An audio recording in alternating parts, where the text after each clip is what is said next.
Buenas a todos, ¿qué tal? ¿Cómo estáis? Espero que estéis bien. Me he dado cuenta de que cada vez que hablo de, del PSOE o de temas sensibles, de corrupción o cosas de estas, por lo que sea, aunque sean vídeos cortos, va teniendo más recorrido. Y creo que sería interesante a lo mejor hacer un análisis más detallado de este tipo de cosas. A ver, voy a intentar ir por partes.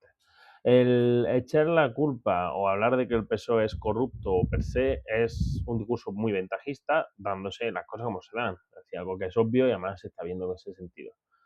Aquí lo justo y lo que realmente es necesario tratar es que la corrupción como tal se concibe, se desarrolla, se genera y se da únicamente en el sector público que contamina todo lo demás, y ahora vamos a elaborar esto con más tiempo, y además que la corrupción nace en gran medida de la propia partitocracia y de los partidos políticos. Máxime en un país como España, que se ha dedicado históricamente, después de quebrar con su propia tradición,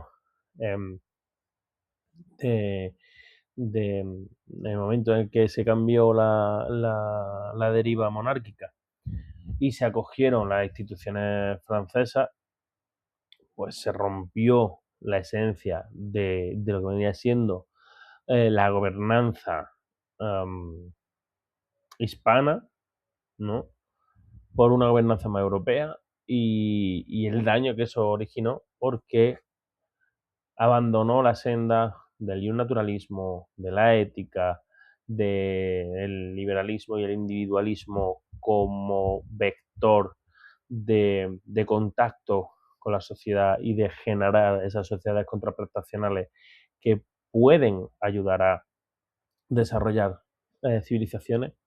Y eso se cambió por la, la parte centralista, positivista, colectivista, que acabó matando todo eso.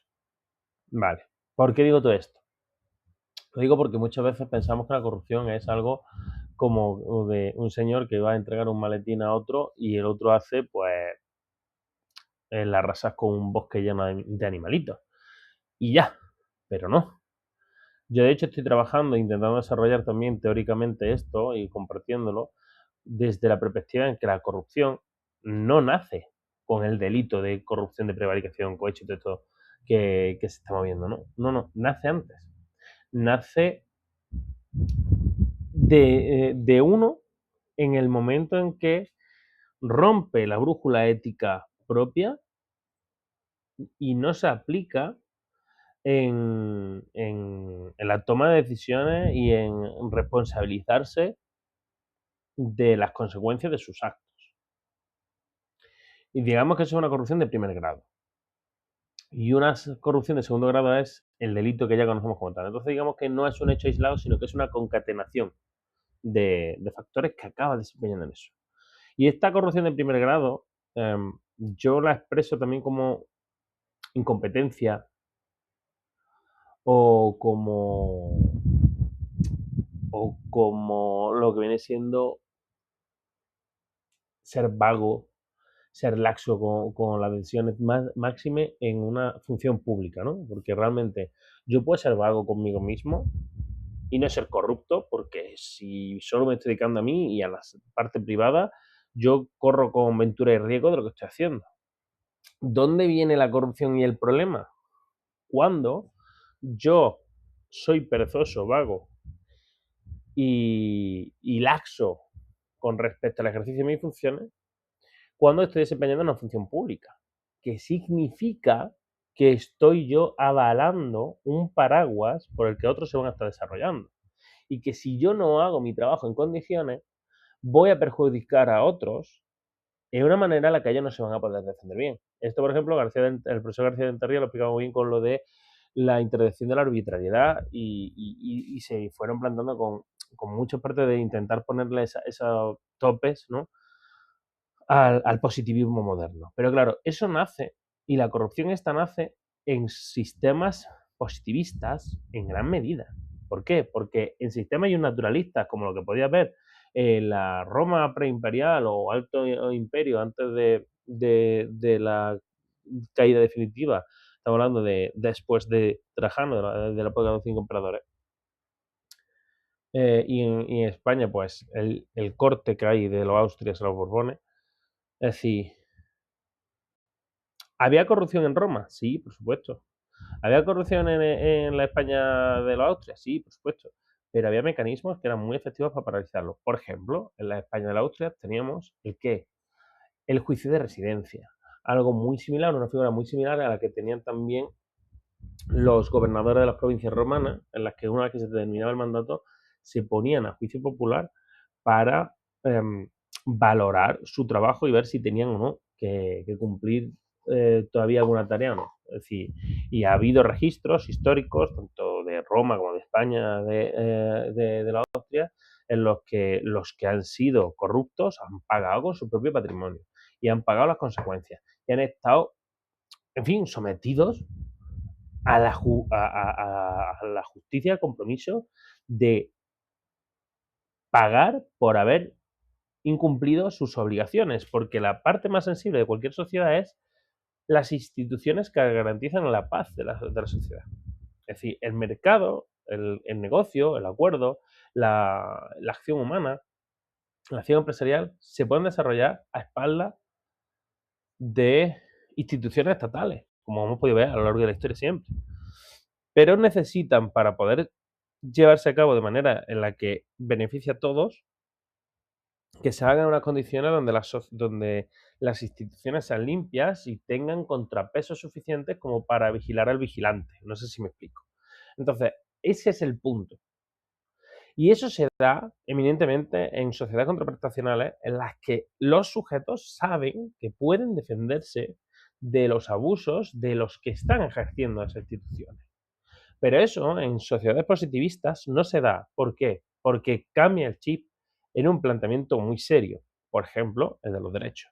Cuando te dicen, los derechos que tienes te los da el Estado, te está marcando un límite de, oye, si el Estado no está, no tienes derechos. Ergo, tú no puedes decir nada porque se te pueden quitar, porque lo que se te da se te puede quitar.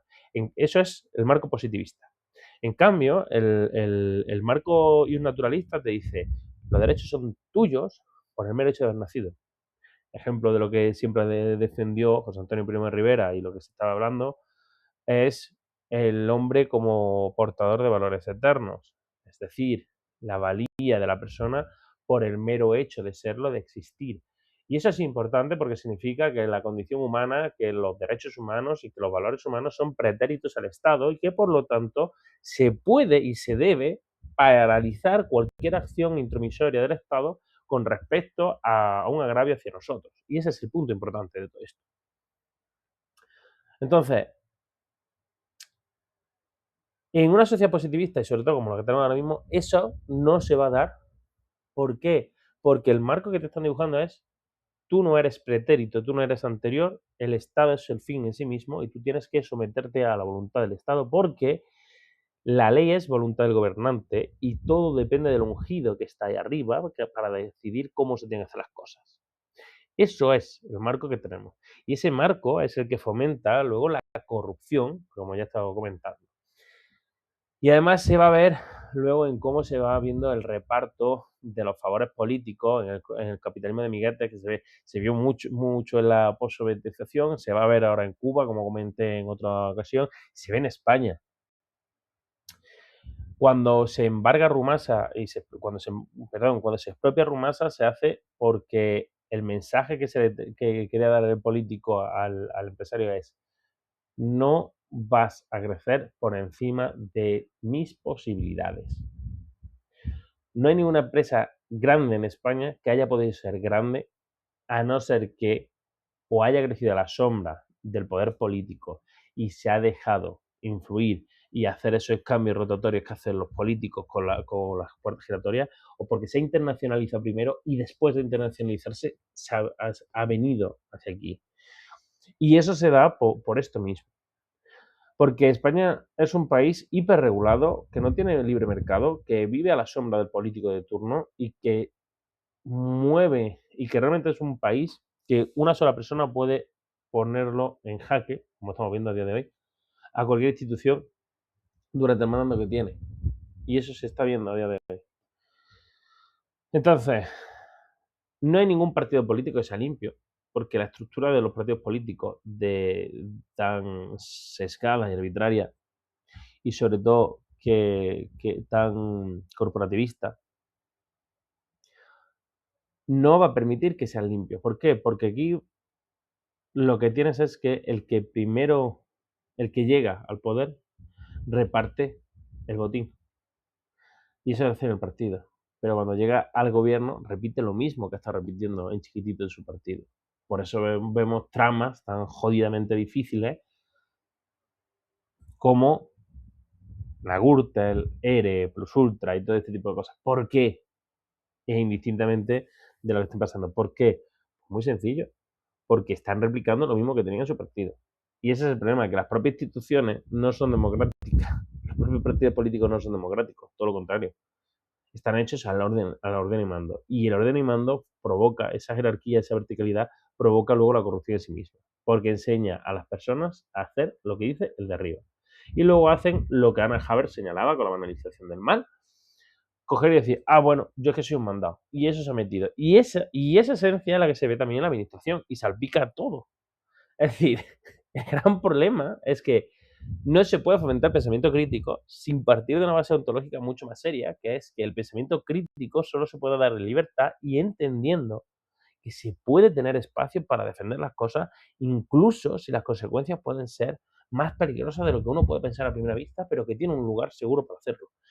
Y esto es lo que digo que se dibuja bien con esa idea de propiedad privada, dignidad y libertad, donde la dignidad y libertad se pueden refugiar en la propia propiedad privada.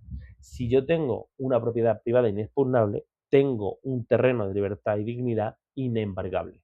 Cuando a mí me pueden quitar la propiedad privada, me están dando un mensaje físico a un pensamiento y un sentimiento. Y ese es el mal que tiene España y el cáncer que lleva aquí desde, no me cansaré de decirlo, 1814, la fecha en la que los liberales traicionaron sus principios y vendieron a la propia ciudadanía, después de que en 1812 fuese la ciudadanía la que peleó por su libertad y la Constitución de 1812 intentó recoger eso. Y es por eso. Entonces, olvídense de el PSOE roba, porque PP roba, porque Vox robará, y no hay ningún partido político que sea capaz